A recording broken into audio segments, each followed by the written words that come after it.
When I started my doTERRA business, well, quite frankly, I really didn't know what I was doing other than to just be who I was. And I started sharing the message of the oils with people with quite a lot of energy and enthusiasm. And you know what? Really, it actually worked out. Turned out okay. A lot of people joined. A lot of people started using oils.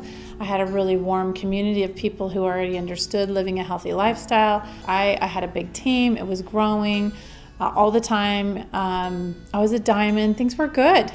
But you know, it just wasn't working for me, all that, right? And I think the thing I discovered is that I was floundering most of all in just knowing how to be a leader in doTERRA, in network marketing.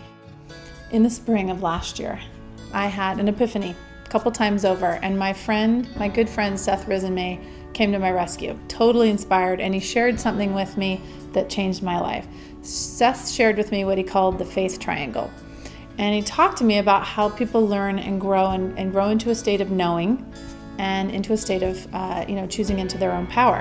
And so he shared with me this triangle. He drew it on the whiteboard for me and showed me the different layers. And he got to this one part about how we show up, like what we're doing, our works. And he said, by the time you've reached the higher state here, you've reached a point of knowing who you are. And he said, Laura, I know you know who you are. I know you know what you're doing.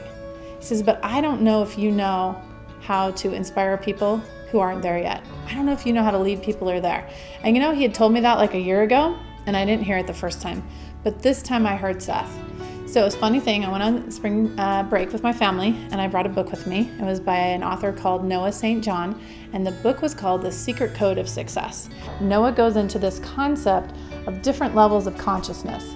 And the base level of consciousness, as he called it, was unconscious incompetence. And then there was unconscious incompetence, conscious competence, and unconscious competence. Okay, so for example, driving a car. If you're 2 years old, you have unconscious incompetence.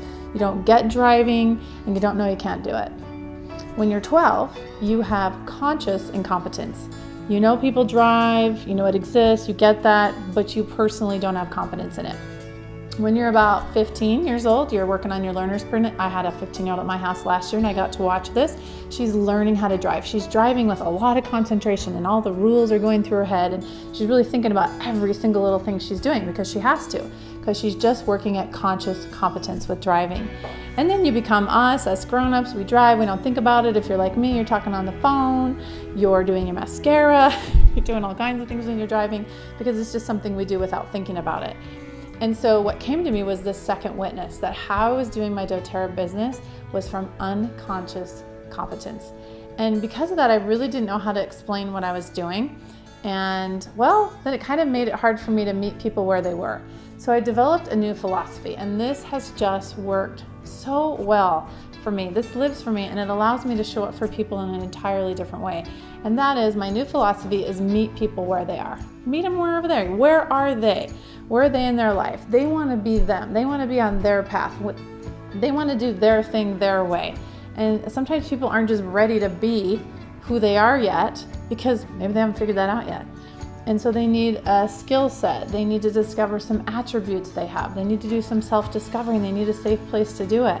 So as we lead and we bring people along, we want to create this environment where, well, it's safe, it has some boundaries, it has some rules, it has some guidelines, but it's not so strict and so mechanical that it becomes inauthentic. So if we can bring these two worlds together where we have certain skills and certain things that we do with regularity, duplication, it's predictable. Okay, there's a lot of pieces to what we're doing that are predictable, but allow that personal element for each of us to be who we are and to be authentic. Because if we rob somebody of that, it won't live for them. It just becomes mechanical. And it's just something they're doing. It's not who they are. So when you bring these two pieces together, this growth, begins inside of a person where they begin to discover who they are on a whole new level. And the more they live that, and the more they put energy into it, the more they trust it, the greater the results. And that was what Seth had on the triangle. One of those corners was the level of results. Was it good results? Was it great results? Or was it miraculous results? My personal mission is to put a healer in every home, to affect the planet in a big way. And why would you want a healer in every home?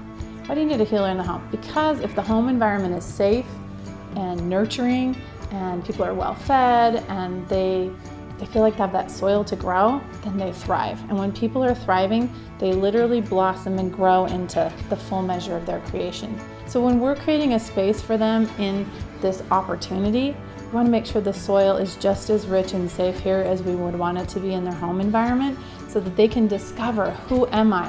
How do I want to express that? Tap into that personal power. And that was what Seth taught was the outcome. Was the more you remove the cycle of trusting the process, showing up for it, and then creating results, the more powerful and miraculous it becomes. And so my philosophy again is just meet people where they are. Allow them, give them permission to be right where they're at, pick up with them from there, hold each other's hand, and roll with it from there. And you'll be amazed not only what will happen in their life, but what will happen in your life, because you'll grow right along with them.